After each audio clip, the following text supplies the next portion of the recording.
Tama-tama, meron pong ayuda o tulong na at programa ang gobyerno sa pabahay. Nandito po sa studio ang kalihim ng DSUD, Department of Human Settlements and Urban Development, si Secretary Jose Ramon Aliling. Secretary Ping, magandang umaga po sa inyo. Magandang umaga, Katunying. Magandang umaga sa inyong mga tagapakinig at sa lahat po ng nanonood. Hindi nyo naabutan si Jerry. Dapat tatlo tayo dito. Nakikipag-dos por dos kayo sa amin eh. Oo, I was looking forward sana. Tatlo tayo eh. Tayong dalawa na lang at may ibabahay po kasi siya eh. Congratulations kay Ka Jerry. Opo. Secretary, kumusta po ang housing program natin? Hindi ba nag-adjust na kayo? Ang unang sinabi dyan, 6 million houses o units sa loob ng 6 na taon. Pero yung realistic, ilang bahay ho ba talaga? Ganito, no? Ang priority natin ngayon is yung quality ng programa. Meaning, yung talagang dapat makinabang sa pabahay program ng gobyerno, sila dapat ang maging beneficiaryo. Ang bilin kasi sa akin ng ating mahal na Pangulong Ferdinand Marcos Jr. ay ilagay sa sentro ang ating mga pinakamahihirap na kababayan sa programa ng pabahay. Dahil nandiyan ang walang bahay naman talaga yung pinakamahirap na Pilipino. Pero tanggapin natin ng totoo, marami naman na maayos naman ng buhay pero walang bahay eh. Nangungupa, gaya ng binanggit ko kanina. Umuupa, parang pag inupa mo, tapo na yun eh. Hindi magiging sa'yo yun eh. Pero anong status ngayon? Anong programa? Ganito, no? In-enhance natin yung pambansang pabahay para sa Filipino program or yung 4PH. Tulad yan na nasabi ninyo, yung range nung walang bahay malawak eh. Yung pinakamahirap at yung mga nasa tinatawag nating working class. So nung in-expand natin yung 4PH, ibig sabihin, dinagdagan natin ang mga modalities para lumawak, magkaroon ng available na housing program sa bawat income segment. So, dinagdag natin dito. Dati kasi vertical construction o condominium type lamang ang kasama. So, dinagdag natin dito yung horizontal housing, yung mga row houses. Okay? Dinagdag natin dito yung community mortgage program ng pinamumunuan ng ating attached agency na SHFC. Then, binuhay din natin yung presidential proclamation. Dahil ano po yung Presidential Proclamation? Presidential Proclamation, ito yung mga supposedly binigay na ng gobyerno sa mga nakatira dun sa mga lupain ng gobyerno na hindi naman na-implement due to documentation and multiple reasons.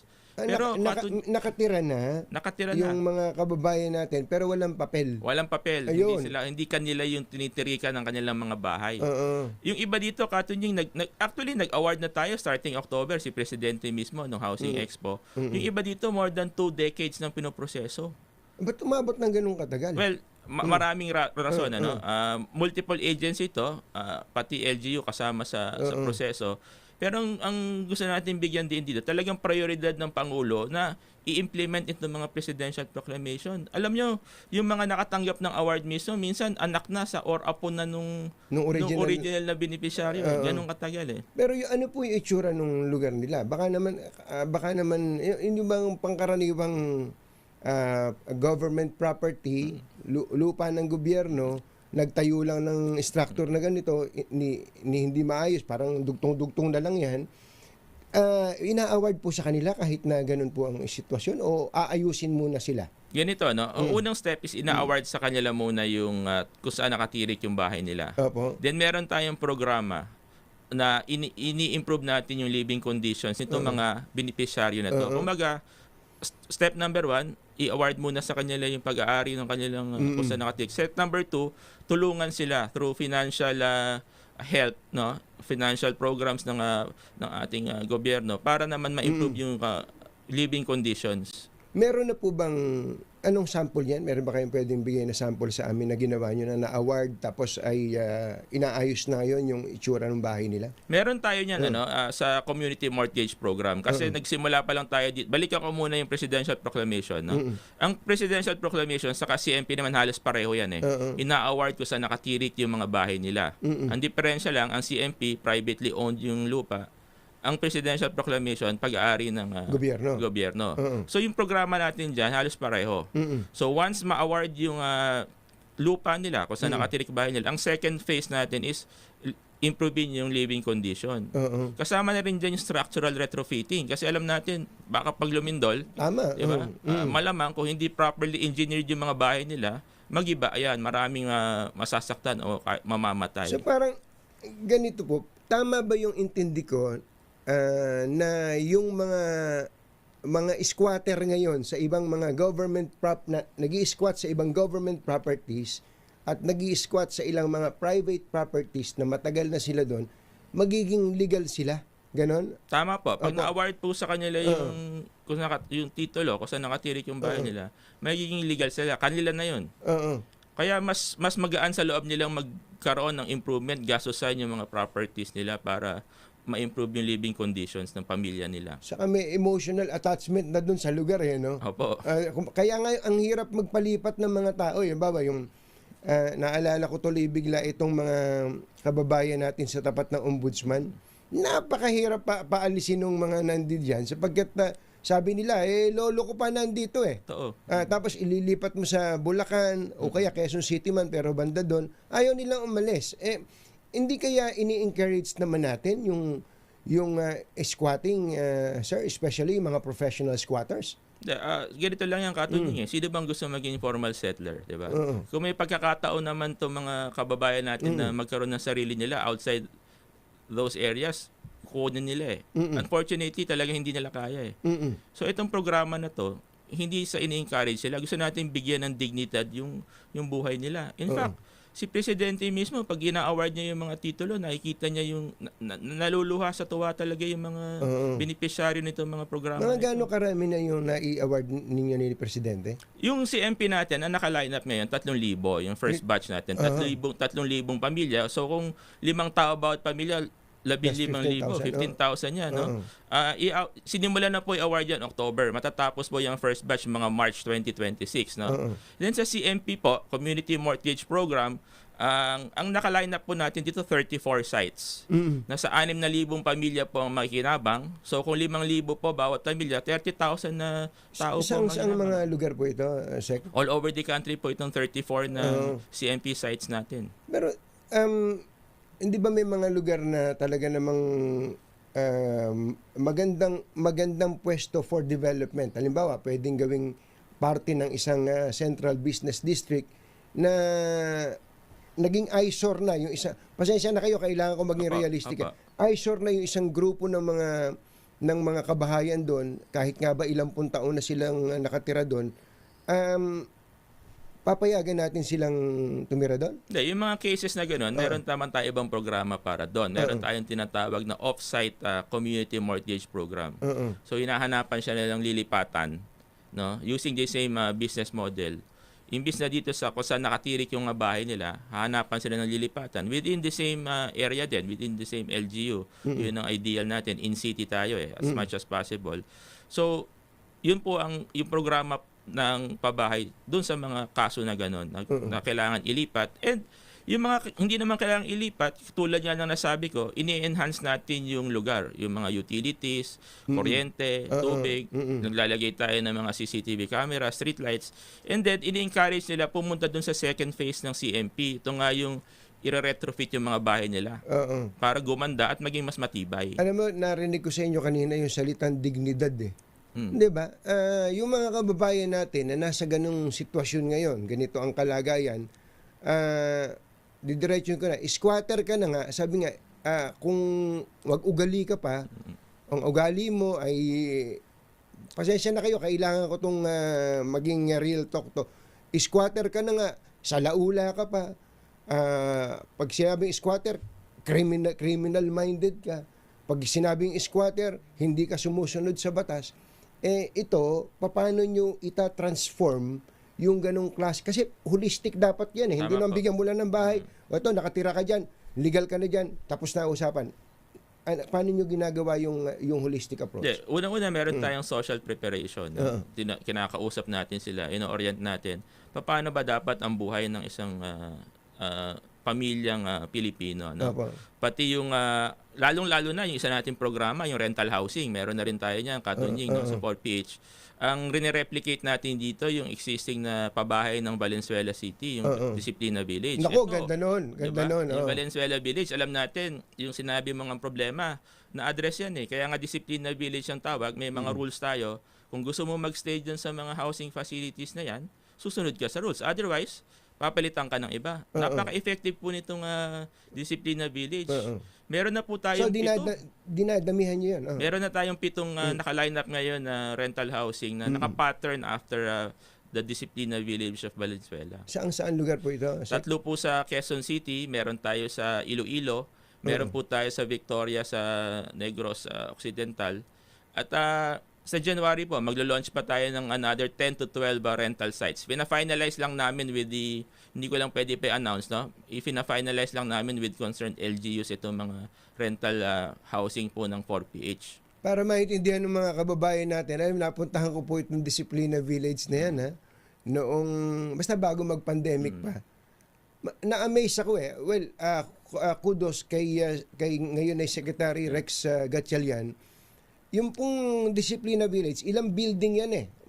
Maraming building, may eskwelahan, Kompleto. may barangay hall, may parang mini city hall, may pulis, may bumbero, tapos maayos naman po yung unit, hindi ganun kalakihan, pero bawal kang makapag-inuman sa harap ng hallway nyo. Pakikwento nyo nga yung plano nyong gawin sa ibang mga lugar. Ganun din po, ang priority po natin sa rental housing, pinagbilin po ito ng Pangulo eh. Ito yung mga nasa waterways. 'Di ba? Para makatulong dun sa pagkontrol ng pagbaha. Waterways at saka yung mga informal settler families. So, ito po, kagaya po nung napirma natin with the University of the Philippines 2 weeks ago na MOA. Gagawa po tayo ng 8 building doon na 5 stories. UP Diliman. Sa loob doon ng UP Diliman, marami pong informal settlers sa area na yan eh. So sila po ang may kinabang dito. 1,000 unit po ito. Ang renta lang dito is 850 pesos per month. 850? 850. Of course, babayaran mo pa rin yung mga tubig, kuryente mo. Yes, no? Pero, kagaya nga nung nasabi mo, Katunying, yung iba rumirenta sa mga informal settler areas eh. Mas mura tong 850, mas maganda talaga naman. So, ito po ay renta, pero kumbaga forever ka mag-rent diyan basta susunod ka sa rules. Susunod ka sa rules.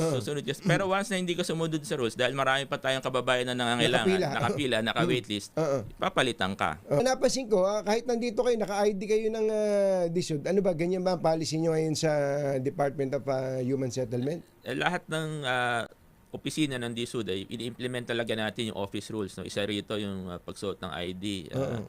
Binabalik natin yung disiplina sa government office natin. Oo. Tama din naman yun. Dapat ang unang disiplinado bago ang tao, o ordinaryong tao, ay ang mga taga-gobyerno. No? At bago po yung tao ng gobyerno, yung mga sekretary dapat ang disiplinado. Tama. Hindi kayo po, maaga kayong dumarating sa opisina. Dapat kayo role model, no? Pag wala akong meeting sa labas, kasi usually may meeting akong maaga sa labas eh. Opo. Basta ang diretso ko lagi sa opisina. Ang Department of Human Settlements, yan yung mother agency, no? Pero may mga anak kayo, di ba? Ano po yan? Ang attached agencies po natin ay NHA, SHFC, Pag-ibig Fund, NHMFC. Yung SH, yung social housing. Social housing, ito yung may hawak ng CMP program. Ito yung nag-implement CMP. Then meron tayong National Home Mortgage. Then meron tayo yung Adjudication Commission, yung HSAC. Under din po sa DHSUD yun. Saka yung, alin ba yung mga homeowners? Yung, sa DSUD po yun, bureau po natin. Meron po tayong bureau na humahawak sa mga homeowners association. Alam nyo, yan ang isa sa pinakamasakit sigurong problema ninyo. Sakit sa ulo ang Totoo problema. Po yun. No? Tuloy-tuloy po ang reklamo, tuloy-tuloy ang mediate natin sa mga HOA sa mga miyembro nito, saka developer. Na-imagine ko yung mga HOA, may HOA ng mga subdivision. Ngayon, HOA ng mga yung mga kondo. Totoo. Naku, hani pala ang away dyan. Mayaman, mahirap. Oo. May away. kayo matagal na kayo sa industriya na to. Bakit ba ganun ng mga tao? Ano bang napansin nyo? Bakit ang behavior ng tao pagka nagkaroon ng kapangyarihan kung mag-away talaga parang gusto nang itumba yung kapwa niya. Alam mo, Katunying, pagka tinignan mo yung problema ng HOA, maliit papunta sa malaki. Minsan, ang reklamo lang, nagsasampa yung kapitbahay, nakikita niya. Tapos hanggang sa procurement, hanggang sa pag-procure ng mga services. So, ang laki ng range ng pinag-awayan. Minsan, maingay lang yung aso eh. Yun lang ang reklamo. Grabe, no? Tapos po, pag tinignan niyo yung problema sa homeowners, na-imagine nyo tuloy, parang ganito yung problema ng barangay, tapos ito rin yung problema ng syudad, ito rin yung problema ng ng bansa, no?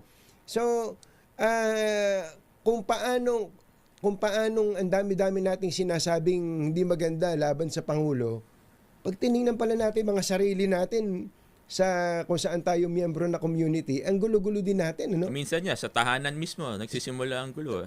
Tama po kayo, sa tahanan, nirereklamo po yung sarili niyang kapamilya, no?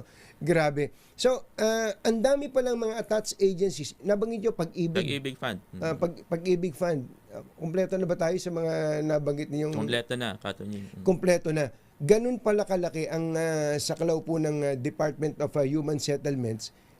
Mukhang kailangan pang ipakilala kayong ng maigi eh. Ano? Tama po yun. Lalong-lalo na ang Pag-ibig Fund, Katunying. Marami tayong binuksan na bagong programa ng Pag-ibig Fund para i-enhance yung pambansang pabahay para sa Pilipino program. Ano po yan? Una-una, pag nag-avail po kayo ng 4PH, ibig sabihin, ito yung mga developments po ng private sector. Yung horizontal development, yung mga row houses, and then yung mga condominium.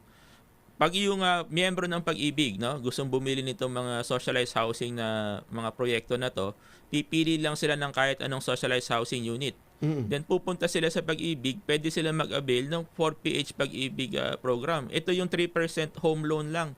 3% lang? 3%. Talo bangko dito? Talo bangko. Okay, 3%. 3%. Then meron pa ho tayong, yung may mga bahay na po, na socialized housing, na gusto mag-improve naman ng kanilang tahanan, meron po tayong home loan, home improvement loan, up to 300,000. Malaki 3%, 3% din po. 3% din. For how many years po ang repayment nun? 6 years yung 6 years. home loan natin. Short term lang yan eh. Opo. Pero yung hulog mismo sa bahay, 30 years yun, Katunying. Opo. So napakagandang proyekto po. Marami bang mga available na mga units ngayon? Baka lang hindi alam ng ating mga kababayan. Marami po, yun po, isa sa mga pinopromote natin or dinidisclose natin sa kanila, nasaan itong mga inventaryo na to. Opo. Kasi dun sa website pa lang Katunying ng Pag-ibig, mahigit 15,000 ang nagpalista na interesado mag-participate o bumili ng mga kanilang bahay through the 4PH eh. Opo. Ang problema natin ngayon, ini-encourage natin yung mga private developers to create na inventory. Opo. Pinapakita natin sa kanila, meron demand. Meron tayong demand. Parang tayo na gumagawa ng market study, ito yung demand, ito yung mga members ng Pag-ibig, ito yung mga lokasyon na gusto nila. So we expect by 2027 parang libre na 'yon, ha. Libre na sa market feasibility study. Market study, no. So we expect by 2027, lalo na nailabas natin last week yung bagong socialized housing price ceiling, no? Joint memorandum to ng DepDev saka DHSUD. So, magkano yung ceiling? So, ang ceiling po ng horizontal, ito yung mga row houses. Nasa 950,000 po ito. Okay, yung vertical po, yung mga condominium, ang ceiling po niyan 1.8. I-run through ko lang Katunying kunin ko na itong pagkakataon na to. No? Papakita ko lang, tulad po na napag-usapan natin earlier, ang pinakamurang programa po ng 4PH ay yung Presidential Proclamation sa CMP. Nagre-range lang to ng around 600 to 800 pesos a month yung gastos, no, monthly ng mag-a-avail nito. Then ang susunod dito yung rental housing. Ito yung sinasabi kong replicate natin yung Disciplina Village. Yes. Now, ito 850 pesos a month. Okay? Then papasok na po dito yung mga kaya pong bumili. Tulad niya nung sinabi nyo, pati yung may pambili, walang mabili. Diba? Talaga? So ito naman, nagkikater to dun sa mga may pambili ng 850,000 na row houses or 1.8 million na medyo level up na ngayon, condo type. Unahin ko yung horizontal, no? Nag-range ang hulog nito sa 2,700 hanggang 4,000 pesos. Kaya yung inuupahan na ngayon na halos na nagkakabungguan kayong magkapamilya, mga 5,000 yun. Tama. Mas mura pa to, no? So, ang kailangan lang natin dito, dagdagan yung inventaryo para makapag-avail yung mga kababayan natin interesado. Ngayon, pagdating naman po sa condominium, nag-range po ito ng 1.28. Ito yung mga 5-story na mga walk-up, yung mga walang elevator, hanggang 1.8, yung mas matataas po na building. Nag-range po ang hulog nito ng 4,800 to 7,500. So ito po yung pinakamahal na programa ng 4PH, no? Under 4PH. Makita nyo, yung 4PH ngayon nasakop na yung malawak na range. Naging expanded siya. So tulad po na nasabi ko, bawat income segment meron ng available na housing program ngayon under the 4PH kasi pinagbilin po ni Presidente BBM na dapat lahat itong mga stakeholders na to, meron silang programa. Pero yung iba kasi for future construction pa. Pero ngayon, yung available units, meron ba? Meron po tayong around 100,000 inventory. Ngayon, kahapon, nag-meeting kami ng taga Pag-ibig Fund. No? Pinapa-update ko yung website nila para pagpunta nyo dun sa website, makita nyo saan yung mga lokasyon nito mga socialized housing na pwede po ninyong mabili. At saka siguro mas maigi kung mas mabilis na ang proseso eh. Halimbawa, may nanonood sa atin, nakikinig sa atin yung Secretary. Uy, meron palang ganun. Saan ba yan? Paano ba ako makaka-avail niyan? Kaya ko naman yan. Kaya ng pamilya ko yan. Paano ang gagawin niya? Doon po, pupunta po kayo dito. By Thursday next week po, naka-upload na po ito sa Pag-ibig website. No? Pupunta kayo dun sa Pag-ibig website. I-search nyo lang po sa Google, 4PH Pag-ibig. Makikita nyo. Meron dun na site na pipili kayo. Nandun yung inventaryo. And at the same time, pwede na po kayo magpalista. Then, pwede po kayong pumunta or tumawag sa kahit anong Pag-ibig branch. Tatanungin nyo ano ba yung requirements ng 4PH para masabit nyo po yung mga dokumento. At once ma-aprobahan po kayo, mabilis po yung take-out na tinatawag natin. Kailangan po ay Pag-ibig member, no? Kailangan po Pag-ibig member. Pero pag hindi po kayo Pag-ibig member, meron po tayo one-time fee na lump sum fee na around 2,400. Pag binayaran nyo po yun, pwede na po kayo maging mag-avail nito mga 4PH na programa. Tingnan mo na. Alam nyo, kailangan lang yata ng aggressive public information dito. Kasi maniniwala ba kayo na ako meron kaming 200 empleyado sa Katunyings, ano? Maayos naman sweldo ng mga yon. Tatanong mo, saan nakatira? Pasensya na, squatter. Sabi ko, ba't ka nakatira? Wala ho kasing mas maayos.